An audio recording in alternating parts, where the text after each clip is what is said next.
আজ 27শে মার্চ 2024 আন্তর্জাতিক নাট্য দিবস।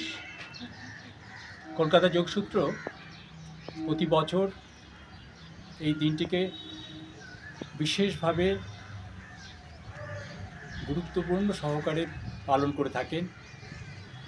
আমাদের দলের নাট্যকর্মী এবং অন্যান্য বিভিন্ন যারা শিল্পচর্চার সাথে যুক্ত হয়ে আছেন, সঙ্গীত, নৃত্য, চিত্রকলা, তাদের সবাইকে সাথে নিয়ে এই দিনটি আমরা পালন করে থাকি।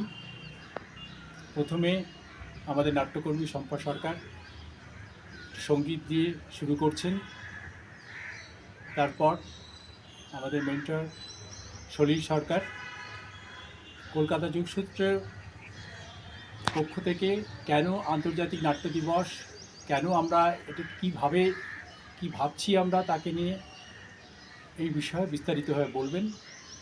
আমরা শুরু করছি শম্পা সরকারের সঙ্গীত।